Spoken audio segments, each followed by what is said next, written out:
वैभवी देशमुख आपल्यासोबत आहे। आता वाल्मिक कराड शरण आल्यानंतर आपण त्यांच्याशी वार्तालाप करतोय।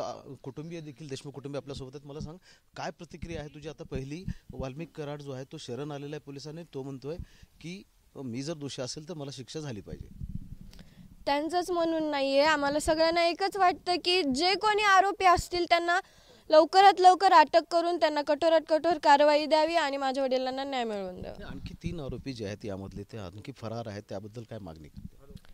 त्याबद्दल मागणी तेच की जे पोलीस यंत्रणा आहे त्यांनी समजा ते त्यांच्या प्रकारे तपास करतच असतील, पण ते जे तपास आहे ते जलद गतीने करून आरोपींना लवकरात लवकर अटक करावी आणि माझ्या वडिलांना न्याय मिळवून द्यावा। वाल्मिक कराड आता शरण आले आहेत, ते म्हणतात की मी दोषी असलो तर माझ्यावर कारवाई होईल किंवा जे काय होईल, परंतु इतके दिवस ते जे काही 20 दिवस उलटून गेले तर ते शरण आले नव्हते, याबद्दल तुला काय वाटतं?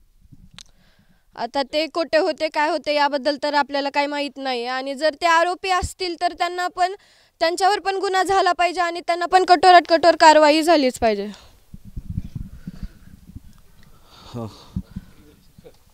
संतोष देशमुखांच्या बहीण आपल्यासोबत आहेत, त्यांच्याकडून जाणून घेणार आहोत। वाल्मिक कराड आता स्वतःहून पोलिसांसमोर स्वाधीन झालेला आहे आणि तो म्हणतो की मी जर यामध्ये दोषी असेल तर शिक्षा झाली पाहिजे। मला माहित नाही ना ते खरोखर झालेत, पण बाकीचे आरोपी कधी पकडणार ना? ते स्वतःहून आलेत, ते पहिले 3 तर कुठे गेलेत माहित नाही। उशीर का लागतो एवढा? म्हणजे उशीर का करतात?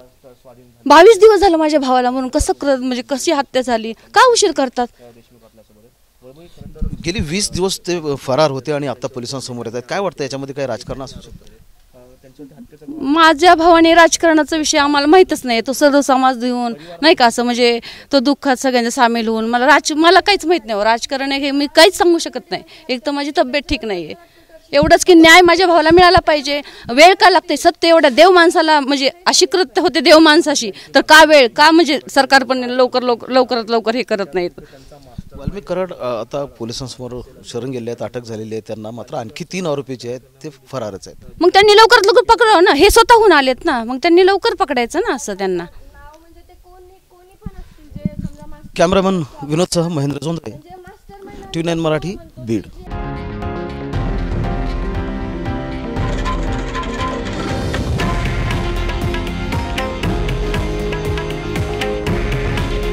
हे आहे देशातील नंबर 1 न्यूज नेटवर्क आणि आपण पाहत आहात TV9 मराठी।